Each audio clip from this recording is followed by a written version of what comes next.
Baik, selamat pagi Pak Suna dan teman-teman akuntansi kelas C pagi. Pada kesempatan hari ini kami dari kelompok 5 ingin menyajikan presentasi mengenai perencanaan audit, manajer efektif, dan pelaporan dalam auditing. Sebelum itu, izinkan kami memperkenalkan anggota kelompok kami terlebih dahulu.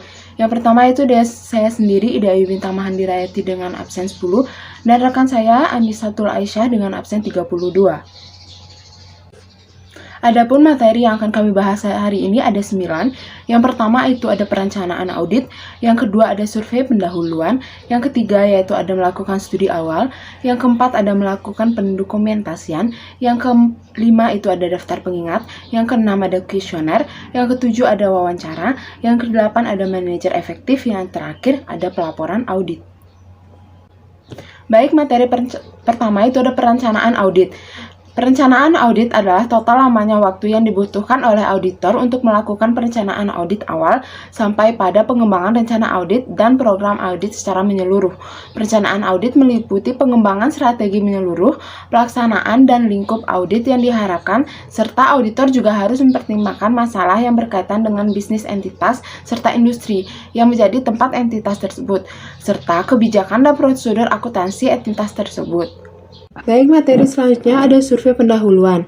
Survei pendahuluan dalam audit internal adalah suatu cara yang digunakan untuk dapat mengetahui kerumitan operasi yang diaudit pada saat audit mulai dilakukan, sebagaimana kemudian mereka diketahui pada saat audit telah selesai dilakukan.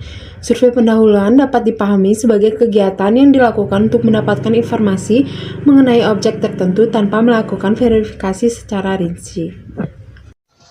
Baik, materi selanjutnya itu ada studi awal audit.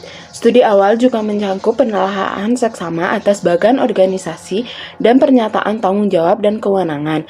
Dokumen tersebut dapat menunjukkan positif aktivitas klien dalam perusahaan, apa yang diharapkan manajemen senior atas manajemen di bawahnya, dan juga kewenangan apa saja yang diberikan kepada manajer operasi.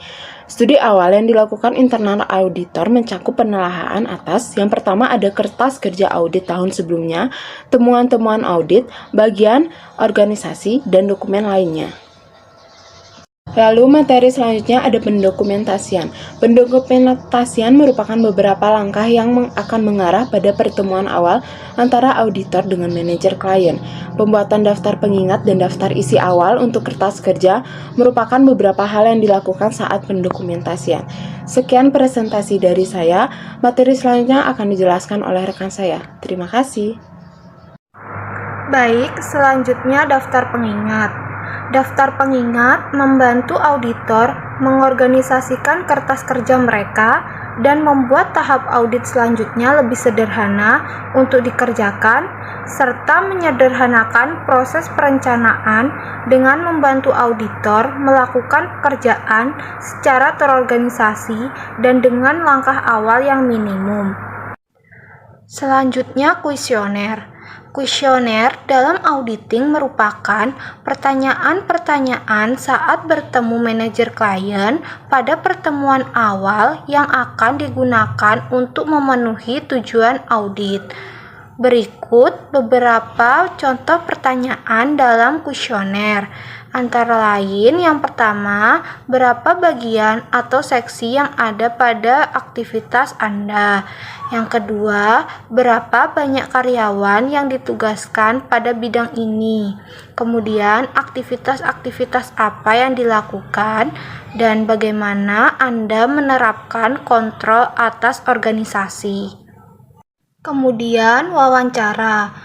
Auditor internal harus memiliki keahlian dalam berhubungan dengan orang dan berkomunikasi secara efektif. Terdapat 6 langkah penting yang dapat diterapkan agar wawancara dapat dikatakan sukses. Antara lain, yang pertama persiapan dengan menentukan tujuan tanya jawab dan siapkan pertanyaan-pertanyaan untuk mencapai tujuan tersebut.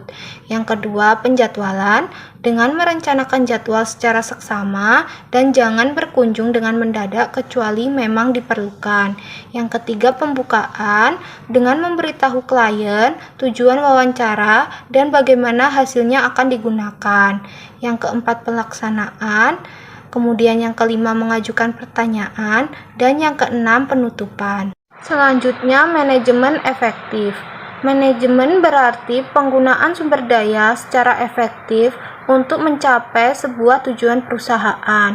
Jika suatu perusahaan mampu memanajemen secara efektif, maka akan lebih mudah dalam mencapai target atau tujuan yang telah ditetapkan.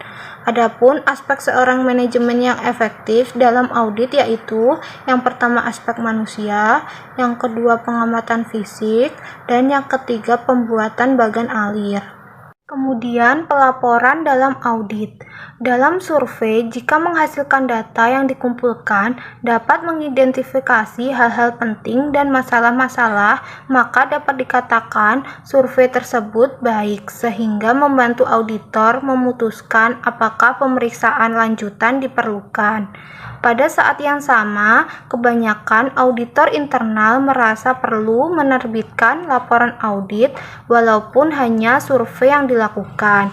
Dengan informasi yang dikumpulkan selama survei, mungkin laporan berharga bisa disiapkan. Sekian presentasi dari kelompok kami. Mohon maaf apabila ada kesalahan. Kami kembalikan kepada Bapak Sunar. Terima kasih.